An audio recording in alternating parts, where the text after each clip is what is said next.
La série des présentations des conclusions des rapports des commissions permanentes se poursuit à l'Assemblée nationale, conformément aux articles 183 et 194 du règlement intérieur.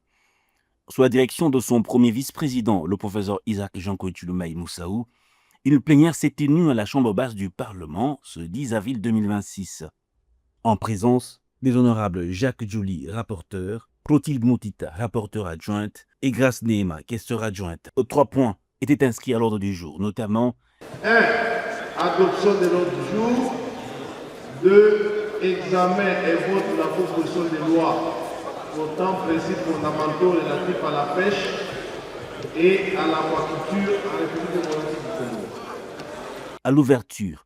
Le président de cette séance, le professeur Isaac Jean-Claude Tshilombaye Moussaou, a d'abord rappelé aux honorables députés l'importance de cet exercice qui renforce le contrôle parlementaire. Les commissions environnement, tourisme, ressources naturelles et développement durable, ainsi que celles de l'aménagement du territoire, infrastructures, nouvelles technologies de l'information et de la communication, ont de manière séparée présenté leur rapport devant la plénière. Et Pierre Soumey, rapporteur de la commission, a donc martelé sur l'urgence du travail confié par cette commission, l'économie de cette proposition de loi. Sur 106 articles de la proposition de loi, 39 articles ont été adoptés tels quels. 50 articles ont été adoptés moyennant amendement de forme et ou de fond. 3 articles ont été supprimés. 14 articles ont été fusionnés.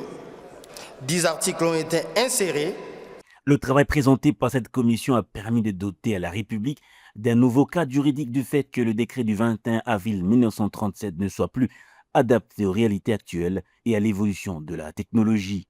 Et par ailleurs, la commission ATNTIC a fait observer à la représentation nationale les faiblesses constatées dans l'exécution du PDL 145, son rapport des auditions du vice-premier ministre, ministre du Plan et coordination de l'aide au développement, Gula Nyembo, ainsi que celle de la directrice générale de la radio-télévision nationale congolaise, Sylvie Elengi en amont fait observer à la représentation nationale les faiblesses constatées dans l'exécution du programme PDL 145 territoire avant de passer aux recommandations faites au gouvernement et à la Chambre basse du Parlement.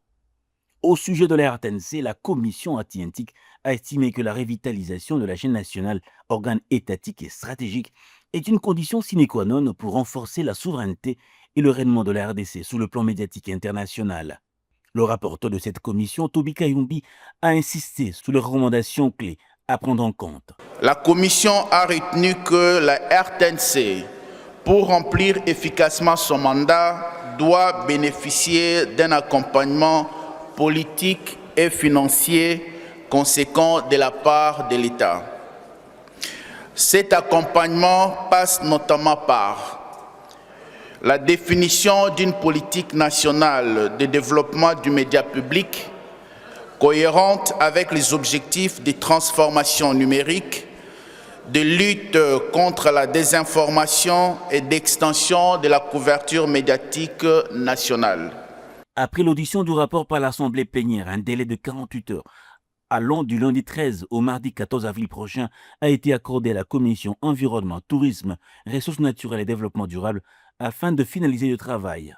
Au vu du résultat des votes, l'Assemblée plénière approuve les conclusions du rapport de la commission sous examen. Merci. À ce stade, nous suspendons l'examen de cette proposition de loi et accordons un délai de 48 heures aux honorables députés pour le dépôt des amendements. La séance de ce jour, nous la déclarons close. L'on note également que plusieurs motions d'information ont été lues par quelques députés nationaux, dont Hippolyte Ndiadi, sur la dégradation des infrastructures à Loubefou et Gloire Mbemba sur un cas de féminicide à Kinshasa. On parle de féminicide. Beaucoup de femmes vivent aujourd'hui dans la peur au sein même de leur foyer et beaucoup subissent des violences répétées. Honorable Président, honorables membres du Bureau, honorables députés nationaux, tout en saluant et en félicitant son Excellence Monsieur le Président de la République, champion de la masculinité positive pour ses initiatives en faveur des droits des femmes, j'appelle notre Chambre à accompagner ces efforts par le respect strict des dispositions de notre Constitution et de nos lois nationales. À l'issue de cette plénière, le premier vice-président de l'Assemblée nationale, Isaac Jean-Claude Tshilombaye, a invité les honorables députés à redonner aux différentes commissions leur rôle déterminant dans la production législative.